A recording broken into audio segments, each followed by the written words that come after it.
Moving on to the next topic about Eberron Remixed. I'm going through my Google sites that I have, and I know nobody has looked at it, and that's fine, but Google Sites recently sent me an email saying they're migrating off of classic sites to new Google Sites. I have deliberately avoided using new Google Sites for a long time. I actually have one new Google site, and I did not like the execution of that particular version of website management. So I deliberately went back to classic Google Sites and created more. I did get an email that they are going to discontinue classic Google Sites, and anybody who has a site on classic Google Sites will have it deleted if they don't migrate it. Now granted, this wasn't going to happen soon. I had more than a year in order to do it, but I figured if it's going to happen anyway, I would be better off moving it. So I have migrated to the new Google Sites, and of course I do not like it nearly as much. I really hate the way that the sidebar is done. It's probable that I can figure out a way to customize it so it doesn't alphabetize everything in a really stupid way. But I'm just really, I'm not happy that I have to do this, and it kind of pisses me off that Google had a perfectly functioning tool set that everybody liked, and they wanted to migrate you to another one. I will grudgingly admit that I suspect that the new Google site will look better on multiple types of devices. It will probably look a lot better on a phone than what I have been using, but still, just a major disappointment, and I'm really frustrated that I had to do this. But I did, and that was that, so I don't know. I don't know what else there is to do about it now. Anyway, but let's go on to, I did migrate my Eberron Remixed. I may be sounding a little discombobulated because now navigating this site is frustrating compared to what I was used to doing. But let me just talk about the next major change to the implicit setting dictated by the change in the rules that I'm doing. Dark Heritage, my Microlight 20 game that I'm using, does not have a Vancian magic system like D&D does, although it's again arguable that that's actually a correct label for D&D. But regardless, it has a very different magical system. It has what I call Lovecraftian magic. And by this I mean there is no magic using class. There is no class in the game that gives you a spell progression of any type. Anybody can learn a spell, or more, as many spells as they wish, I guess, if they can find them. The method of doing so is to find arcane and often quite blasphemous tomes, such as the Necronomicon, for example, or the Narcotic manuscripts, or many of the other things that Lovecraft himself mentioned, or some of the others that I have developed on my own as well.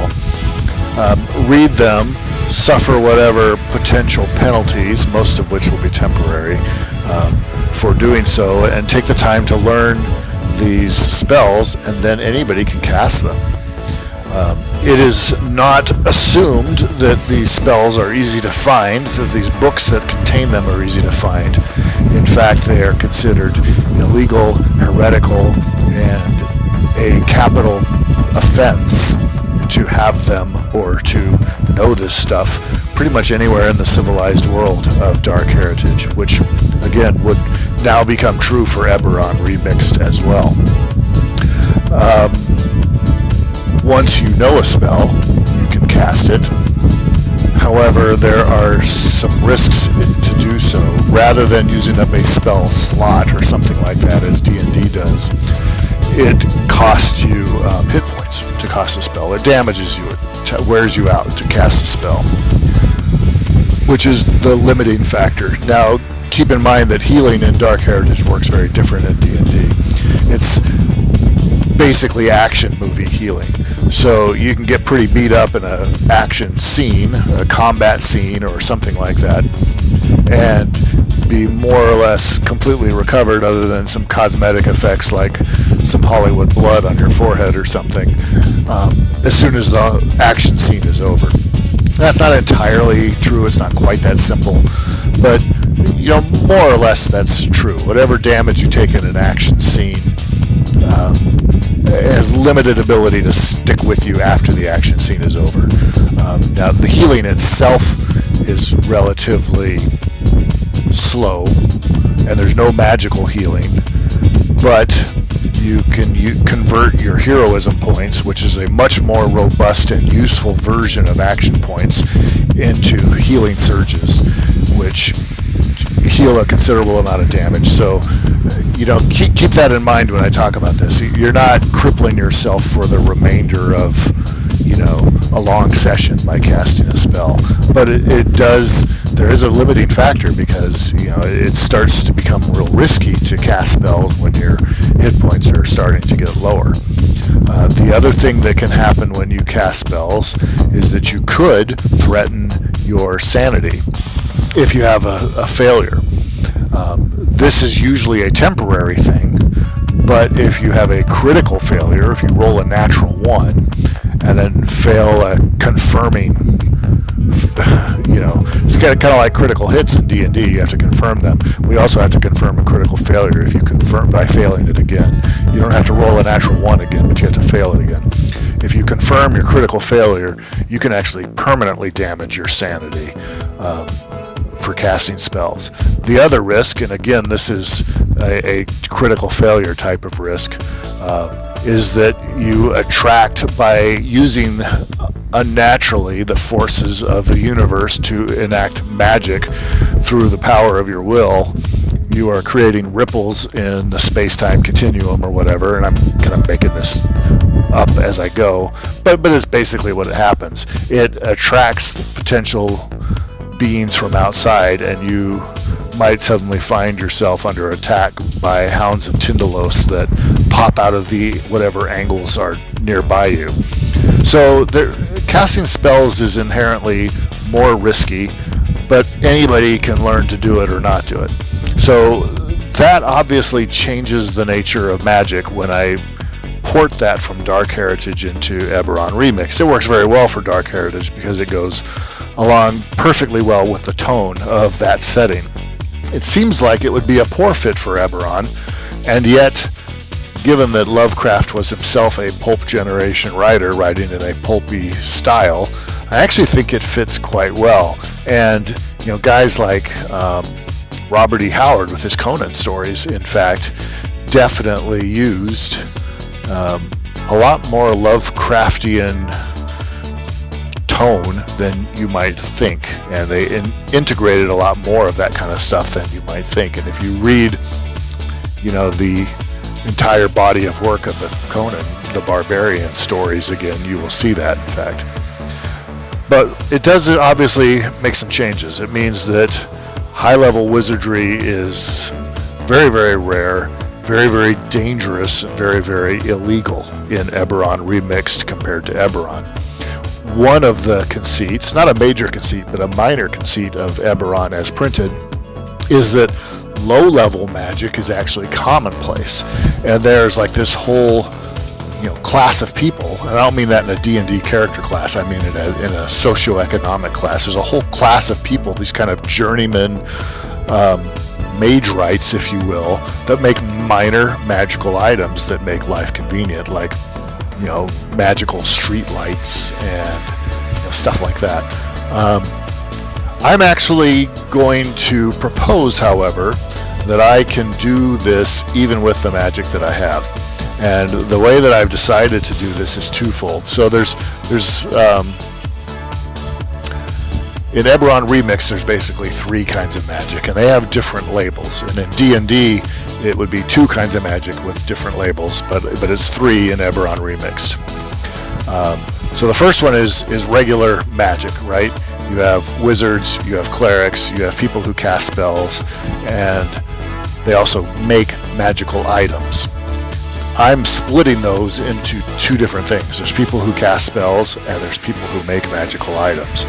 People who cast spells are utilizing the power of the universe and trying to manipulate it by just pure force of will. And it's a fundamentally unnatural thing to do. And it therefore has this Lovecraftian vibe with all of the risks that I just described to you. The people who make magical items, on the other hand, usually do so through the use of a combination of a couple things. First off is the dragon marks.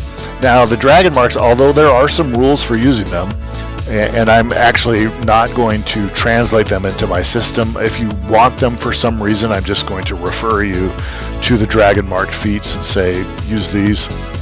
But in reality, the dragon marks in Eberron, I don't believe that very many players pick up dragon marks. Maybe I'm wrong.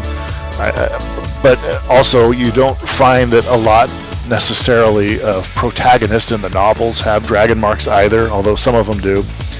But I am utilizing dragon marks basically as little more than a plot device.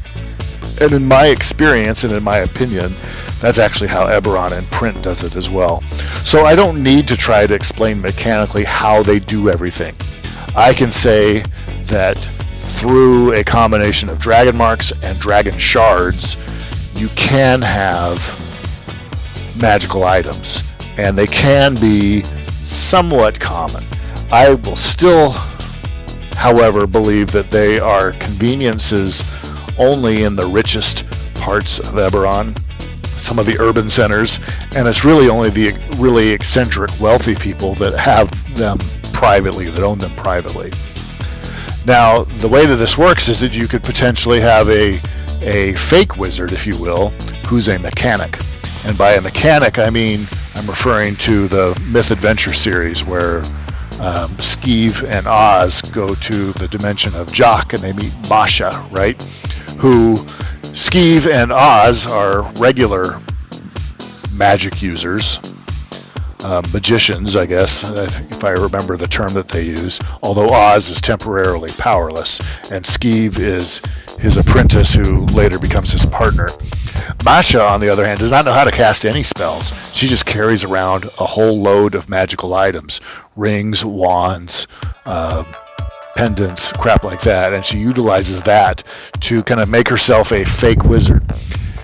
You could do that in Eberron Remixed, although it would still be very rare because you would still have to be a rather eccentric and extremely wealthy person in order to kit yourself out with magic items. So I think that that's something you could have. I think that having some of the magical conveniences, especially the ones provided by the dragon marked houses, would still happen because through a combination of dragon marks and dragon shards, I'm just going to hand wave it away and say that that's how it happens. If people ask, how does it work, and kind of get huffy about they don't know how it works, I don't know what to think about that. I mean, we're talking about like conveniences of infrastructure. I would venture to say that unless you are a professional or engineer specifically working in this field, you probably don't actually know very much about how electricity is generated and gets to your house to power your lights. You don't really know all that well how an internal combustion engine works, how it converts gasoline into power that makes your car move.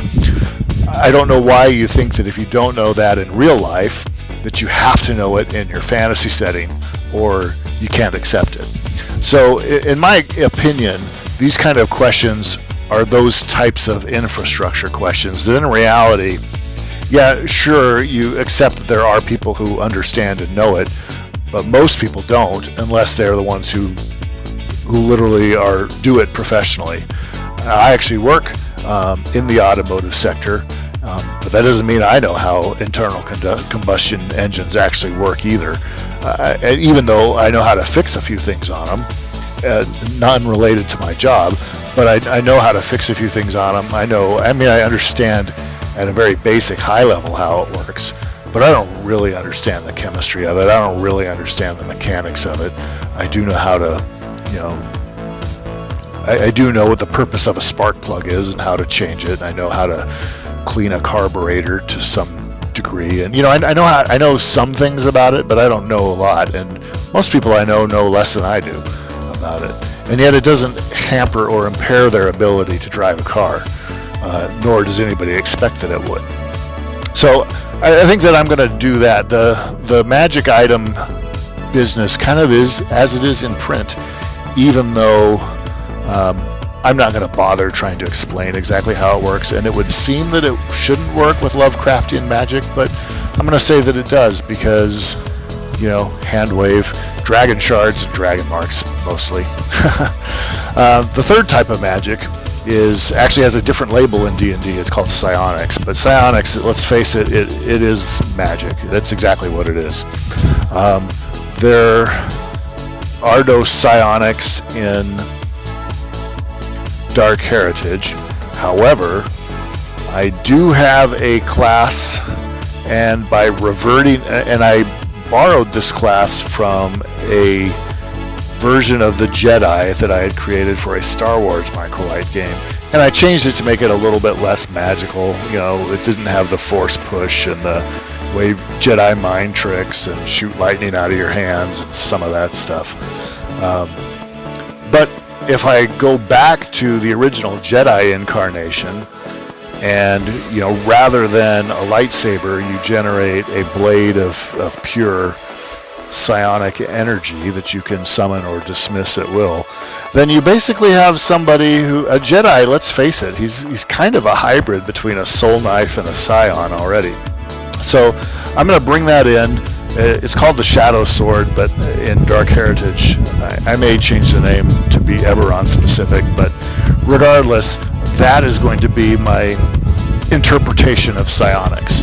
And so there's my three types of magic right there. I've got spell casting, which anybody can do without a class, but it's inherently risky and highly illegal. I think it's exactly the kind of thing that player characters are going to get up to because they love to do that kind of stuff. But they'll have to be a little bit tactical about how they do it because it is risky. My personal opinion, however, is, and it's up to the GM how much of this he wants to allow. It's up to the GM to allow players to find the books that have the spells that they want to cast. I still think, however, that it's worth doing if a player really wants to do it. It's only frustrating to be told, no, I don't want you to, as the GM. So I tend to think that it is better to work with him and try to give him what he wants within reason, and just make sure that you don't, do it in a Monty Hall fashion that ruins the game or ruins the fun for the other players by overly benefiting him. But if I had a player who wanted to really focus on learning spells, I would certainly make them available to him, but it wouldn't just be free. He would probably have to go out of his way to find them and then kind of involve the group in all kinds of drama and fun, exciting adventures in order to find these spells. And then there's the fun and exciting adventures of when he casts them, and there's that risky element of what if it all goes wrong. So that's the first kind of magic. The second kind of magic is really kind of more NPC magic, and even in Eberron I consider it NPC magic. You can, in theory, try to load up a character with magic items. Again, I would allow a player to do that if that's what they wanted to do, but I think that they would struggle financially. But that's not necessarily a bad thing, because a player who gets in over his head in debt with shady moneylenders, to me, that's a great opportunity as a GM, right? So I would let the player have what he wants, but not without a cost. Now, when I say cost, keep in mind, this is a cost to the character, not to the player. The player should still be enjoying this kind of stuff, and if I make things hard for this character, that should be something that the players all enjoy, because that is the stuff of interesting narrative. Is there ever been a story that was interesting or fun or exciting at all if it was super easy for the characters? So no, of course not. I actually love opportunities to let a player have what they want for their character, but then twist it a little so there's a price that they have to pay. But it's a price that actually makes the game much more fun. So I would let a player do that if that's what they wanted to do. Although I don't know that very many players would want to do that. And then, Psionics, again, I've got a class. It's not technically part of Dark Heritage, but it is the root of a class that is in Dark Heritage, and going back to the original root version of it, I consider that an okay compromise to make in terms of system, just like I considered it an okay compromise to add the Eberron signature races, because I felt like it wouldn't be Eberron without them.